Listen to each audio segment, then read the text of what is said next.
الحمد لله الذي أمرنا بالإلحاد والنفاق ونهى عن الشقاق والنفاق ونستغفره ونتوب إليه من سوء الأفعال والأخلاق ونشهد أن لا إله إلا الله وحده لا شريك له المحسن رحيم الخلق ونشهد أن محمدا عبده ورسوله مبعوث متمم مكارم الأخلاق اللهم صل وسلم على سيدنا محمد أفضل خلق على إطلاق وعلى آله وأصحابه فائزين برزق الأمة في الآفاق صلاة وسلاما دائمين متلازمان إلى يوم التلاق أما بعد فيا أيها الناس اتقوا الله حق تقاته ولا تموتن إلا وأنتم مسلمون واعلموا أنكم قديمون إلى الله ولتنظر نفس ما قدمت لغد واتقوا الله إن الله خبير بما تعملون. Hadirin yang dimuliakan oleh Allah Subhanahu wa taala, marilah kita tingkatkan takwa kita kepada Allah Subhanahu wa taala dengan menjalankan perintah-perintahnya dan menjauhi larangan-larangannya. Karena tidak ada keuntungan yang lebih besar melebihi bila kita taat kepada Allah, dan tidak ada kerugian dan bahaya yang amatlah besar bila kita tidak taat dengan perintah-perintah Allah. Inilah yang dinamakan maksiat kepada Allah. Hadirin yang dimuliakan Allah Subhanahu wa taala, ini adalah penghujung tahun Hijriah 1443 menuju tahun baru 1444 Hijriah, di mana hari ini adalah hari terakhir di penghujung tahun. Maka dianjurkan untuk berdoa di akhir tahun, dan di awal tahun juga akan diperintah, dicontohkan Nabi untuk senantiasa berdoa. Kemudian berpuasa di akhir dan di awal tahun. Apa yang didapat? Maka Allah janjikan 50 tahun dosa-dosa kita dihapus oleh Allah. Itulah bila kita membaca doa akhir tahun dan awal tahun, kemudian di awal tahun kita puasa sunnah, maka Allah mengampuni dosa kita selama 50 tahun. Jamaah yang dirahmati Allah Subhanahu wa taala, pada bulan Muharram ini banyak yang harus kita petik, pelajaran-pelajaran yang terkandung di dalam bulan Muharram yang besok sudah menginjak bulan Muharram. Kita mendapatkan pelajaran yang sangat besar dari Allah Subhanahu wa taala pada bulan Muharram yang mulia yang akan datang besok. Pada hari Sabtu sudah menginjak bulan Muharram. Allah telah memberikan pelajaran yang sangat besar kepada kita.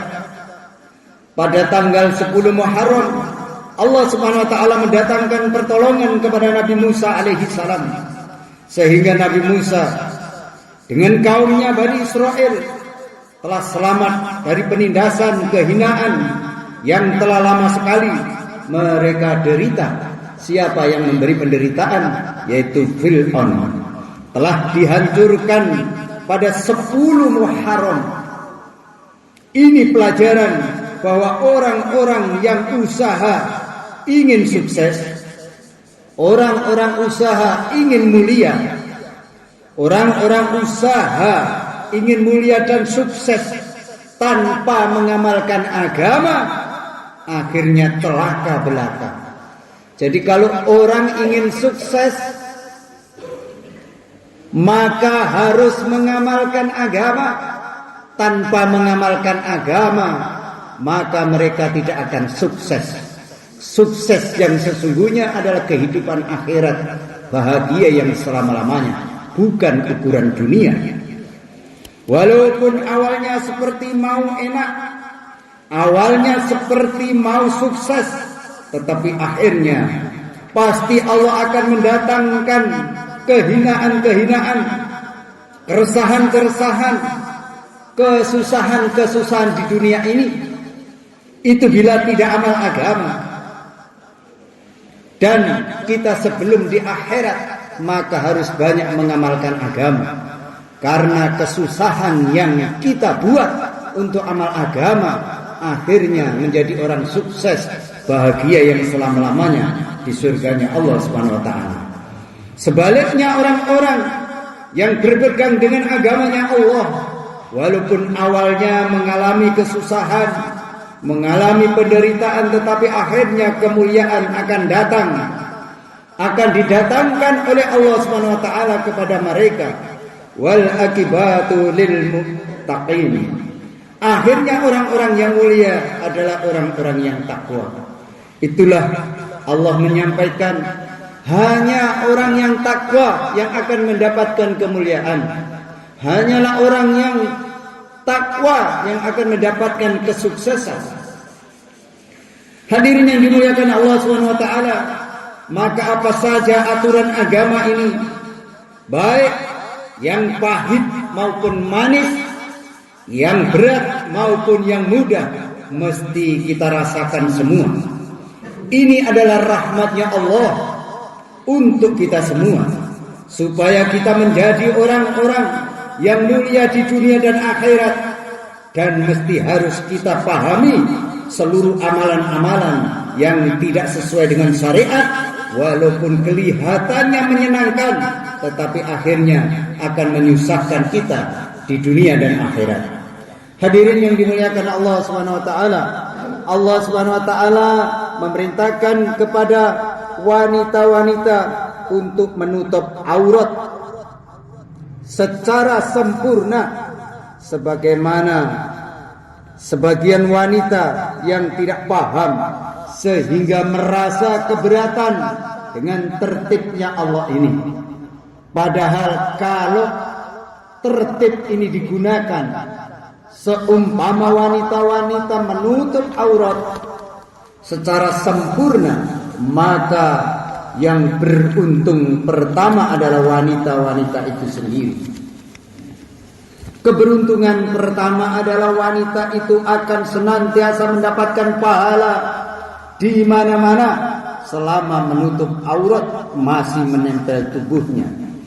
Keberuntungan yang kedua adalah selamatlah suami-suami wanita itu. Kenapa suami-suami menyusahkan, meluyur ke sana dan kemari? Karena banyaknya wanita yang membuka aurat. Ketika wanita-wanita telah membuka auratnya, maka tidak ada lagi keluarga yang tentram pada hari ini. Begitu juga laki-laki diperintahkan oleh Allah punya tertib.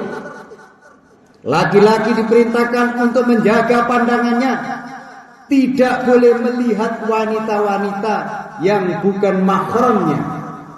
Siapa yang beruntung dengan aturan ini? Yaitu laki-laki itu sendiri. Kalau laki-laki semuanya menjaga pandangannya, maka tentu putri-putrinya, anak-anak perempuannya akan terjaga, istrinya akan terjaga. Karena semua laki-laki ada mempunyai sifat malu. Tetapi hari-hari ini laki-laki tidak ada menjaga atau tidak mau menjaga pandangannya. Akhirnya sedikit sekali laki-laki yang bisa puas dengan istrinya. Akhirnya yang susah juga kita sendiri. Hadirin yang dimuliakan Allah Subhanahu wa taala, rumah-rumah kita 24 jam diputar televisi, radio, HP, majalah. Sepertinya itu semua adalah hiburan, hadirin. Tetapi sebetulnya bukan hiburan, tetapi pengrusakan kepada otak-otak manusia dan keluarga kita. Maka para guru-guru mengatakan, siapa nonton TV lebih dari 2 jam, maka niscaya akan sulit menerima pahamnya agama. Maka hadirin yang dimuliakan Allah, kita hidupkan mulai jam 18.00 sampai jam 21.00 kita matikan TV. Kita gunakan untuk mendidik anak kita, istri kita, sehingga keluarga kita akan menjadi sakinah mawaddah warahmah. Maka wanita pun tidak puas dengan keadaan rumahnya, laki-laki tidak puas dengan keadaan rumahnya, maka setan menggiring laki-laki dan wanita ke jurang kemaksiatan dan jurang api neraka. Maka Maulana Umar radhiyallahu anhu, beliau mengatakan, kemaksiatan itu seperti penyakit gatal. Pertama kali digaruk sepertinya enak, tetapi lama-kelamaan akhirnya membuat busuk semua luka tersebut. Itulah kemaksiatan, hadirin. Kemaksiatan bila dilakukan itu enak sekali, tetapi akhirnya akan menderita selama-lamanya di nerakanya Allah. Begitu digambarkan dengan luka, gatal diukur enak, tetapi akhirnya busuk semua lukanya. Itulah kemaksiatan bila kita lakukan. Maka hadirin yang dimuliakan Allah Subhanahu wa taala, semua aturan-aturan syariat ini hakikatnya untuk membahagiakan kita bila kita kerjakan, untuk menjadikan kehidupan kita ini tenang dan tentram di dunia ini sebelum kita pindah ke akhirat. Jadi aturan Allah itu kalau kita kerjakan, hidup kita ini akan nyaman sekali di dunia sebelum nyampe di akhirat, bahagia yang selama-lamanya. Jamaah yang dirahmati Allah Subhanahu wa taala, demi Allah, manusia tidak akan bisa tenang dan tidak akan bisa tentram dengan materi. Manusia tidak akan bisa tentram dan tenang dengan harta benda. Seumpama manusia tenang, tentram dan bahagia dengan harta, dengan materi, tentu Fir'aun akan menjadi orang yang sangat tenang dan tentram. Tetapi Fir'aun kehidupannya senantiasa dalam keadaan kehidupan yang sempit, kehidupan yang resah, walaupun semua fasilitas materi ada dalam kehidupannya. Itulah hadirin, bahwa kebahagiaan itu tidak bisa diukur dengan materi, tetapi bahagia yang sesungguhnya bila kita mengamalkan agama dengan sungguh-sungguh. Hadirin yang dimuliakan Allah Subhanahu wa taala, inilah pelajaran yang penting dalam bulan Muharram. Pelanggaran kepada syariat hakikatnya akan menyusahkan kita sendiri. Hadirin yang dimuliakan Allah, ini baru secara akal yang zahir, belum secara pengetahuan gaib, bahwa kemaksiatan semua akan mendatangkan kemurkaan Allah. Jadi bencana bala ini karena kemaksiatan yang dikerjakan manusia. Sehingga bagaimana kita akan bisa tenang dan tentram di buminya Allah kalau masih ada orang yang berbuat maksiat. Ketika kita senantiasa dimurkai oleh Allah Subhanahu wa taala, amalan-amalan kebaikan akan mendatangkan ridhonya Allah, dan ridho Allah ini akan mendatangkan ketenangan dan ketentraman dalam kehidupan kita. Itulah hadirin yang dimuliakan Allah Subhanahu wa taala. Jadi kalau kita ini ingin tenang, hidupnya tentram, maka harus amal agama. Tanpa itu kata Allah, kamu tidak akan bisa bahagia. Walaupun kelihatannya rumahmu mewah, mobilmu banyak, pabrikmu di mana-mana, tidak akan bisa, akan menyegah kematianmu bila Israel datang dan batu satupun, kerikil satupun kamu tidak memilikinya. Maka jangan sombong dengan harta dunia, tetapi perbanyaklah amal agama sehingga kamu menjadi orang yang sukses, orang yang beruntung di sisinya Allah Subhanahu wa taala. Jamaah yang dirahmati Allah, baginda Nabi Muhammad SAW mengatakan, kalau kamu masuk rumah, ucapkan salam. Setiap masuk rumah, kata Nabi, ucapkan salam. Sebelum masuk rumah, jangan mengucapkan salam. Setiap kita masuk rumah mengucapkan salam, satu malaikat rahmat akan ikut ke dalam rumah kita. Ketika kita masuk rumah tidak mengucapkan salam, satu setan akan ikut ke dalam rumah kita. Maka jangan heran, hartanya banyak, rumahnya mewah, tetapi masih pertengkaran terjadi. Karena apa? Karena tidak mengikuti cara baginda Nabi memasuki rumah dengan mengucapkan salam. Salam salam pada keluarga kamu, maka akan banyak kebaikan-kebaikan datang kepada kamu. Itulah yang diajarkan oleh baginda Nabi Muhammad SAW. Hadirin yang dimuliakan Allah Subhanahu Wa Taala, alangkah mudahnya arahan Nabi Muhammad SAW, tetapi alangkah sedikitnya orang yang mengamalkannya. Mengucapkan salam masuk rumah itu mudah, tapi berapa orang yang bisa mengamalkan? Maka mulai hari ini hadirin, setiap masuk rumah ajarkan kepada anak kita, istri kita untuk mengucapkan salam sebelum memasuki rumah. Sehingga rumah itu menjadi rumah yang penuh dengan rahmatnya Allah. Kita merasa kebaikan akan datang ke rumah kita kalau kita punya harta. Itulah faham kita. Kalau kita hanya dunia dan dunia. Kalau kita punya mobil, itulah kebaikan. Kalau kita punya sepeda yang bagus, itulah kebaikan. Ini orang-orang yang orientasinya kepada dunia. Punya lemari-lemari yang baik, itulah kebaikan. Tetapi Nabi tidak mengatakan yang demikian, hadirin. Akan datang kebaikan-kebaikan, akan banyak kebaikan-kebaikan. Kebaikan-kebaikan akan datang pada rumah kita kalau kita masuk rumah mengucapkan salam. Assalamualaikum warahmatullahi wabarakatuh. Baru masuk rumah. Para ulama mengatakan kalau seorang masuk rumah mengucapkan salam, kemudian membaca sholawat 3 kali dan surat Al-Ikhlas 3 kali, maka akan selesai masalah-masalah rumah.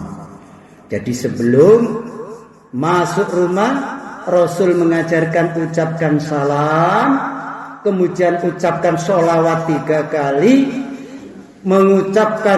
membaca surat Al-Ikhlas 3 kali, baru masuk rumah. Inilah baru kebaikan di dalam rumah akan datang.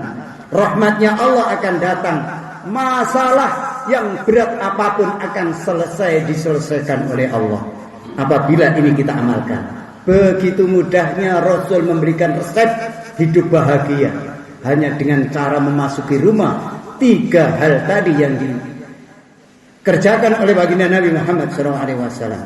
Bagi orang-orang yang di dalam hatinya ada yakin, tetapi kita ini ingin hidup bahagia, menyelesaikan masalah-masalah bukan dengan cara amal agama. Akhirnya kita ini tambah hari tambah resah.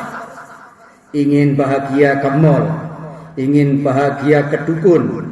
Akhirnya pulang ke rumah menambah masalah. Tidak, masalah akan hilang. Tetapi cara mengatasi masalah adalah mendekatkan diri kepada Allah Subhanahu wa taala, maka masalah di dalam kehidupan kita akan diselesaikan oleh Allah. Itulah cara Nabi menyelesaikan masalah dalam kehidupan. Tidak ada selesainya bila kita tidak dengan cara Nabi.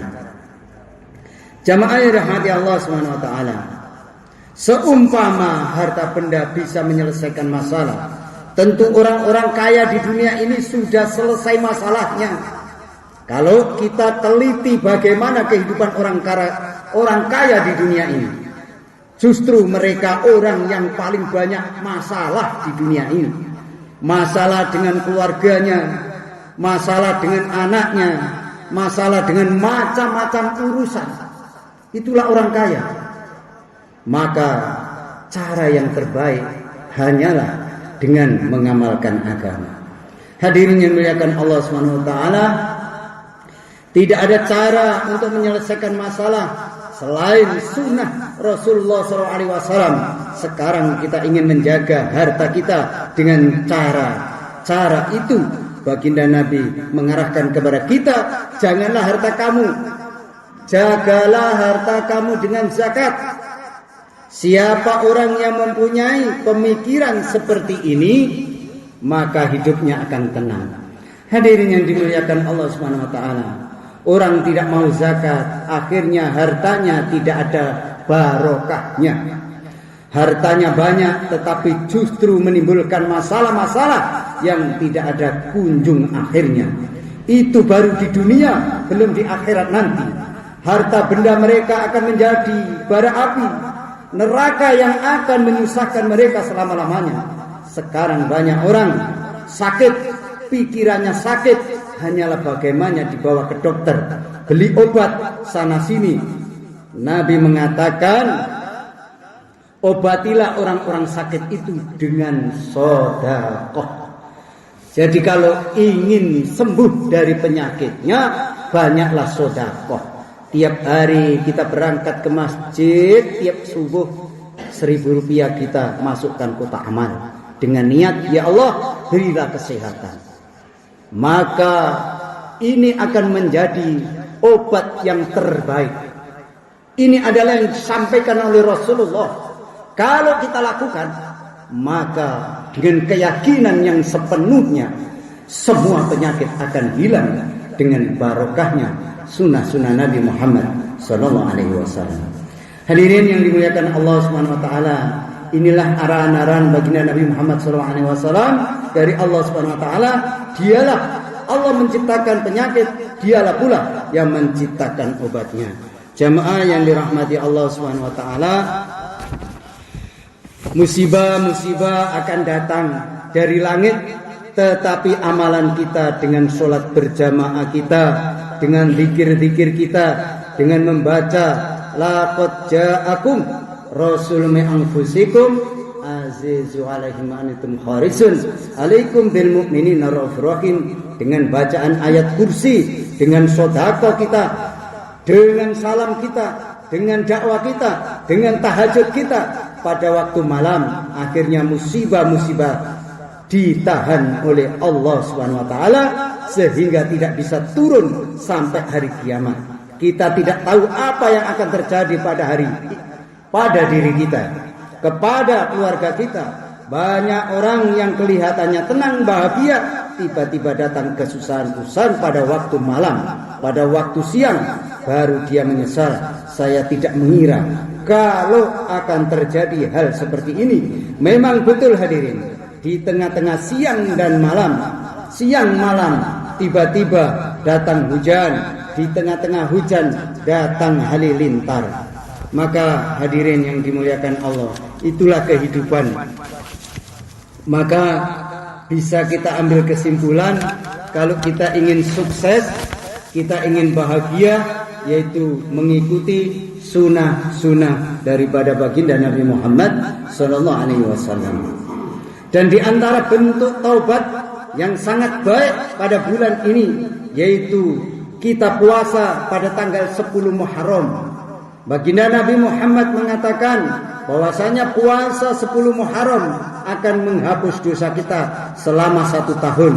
Kalau dosa itu dihapus, maknanya rahmat Allah akan datang kepada kita. Dan kalau rahmat Allah datang kepada kita, masalah-masalah dunia, masalah akhirat, kita akan diselesaikan oleh Allah. Ini salah satu bentuk taubat, yaitu puasa di bulan Muharram pada tanggal 10 Muharram. Hadirin yang dimuliakan Allah Subhanahu wa taala, tetapi tidak cukup itu saja. Makna daripada taubat itu adalah seluruh kemaksiatan yang zahir, yang batin, yang urusannya dengan perjuangan, yang urusannya dengan keluarga, urusan dengan semuanya, mesti kita tinggalkan semua dengan keyakinan bahwa meninggalkan maksiat itu pasti kita akan beruntung dengan sebesar-besarnya keuntungan, dan bahwasanya kalau kita teruskan kemaksiatan pasti kita akan mengalami kerugian dan sebesar-besarnya kerugian. Semoga Allah menolong kita semua bertobat dengan tobat yang sebenar-benarnya. Ja'alana Allah wa iyyakum minal faizin al aminin. وأدخلنا وإياكم في زمرة المتقين مؤمنين موقنين. أعوذ بالله من الشيطان الرجيم. بسم الله الرحمن الرحيم. والعصر إن الإنسان لفي خسر إلا الذين آمنوا وعملوا الصالحات وتواصوا بالحق وتواصوا بالصبر وقل رب اغفر وارحم وأنت خير الراحمين.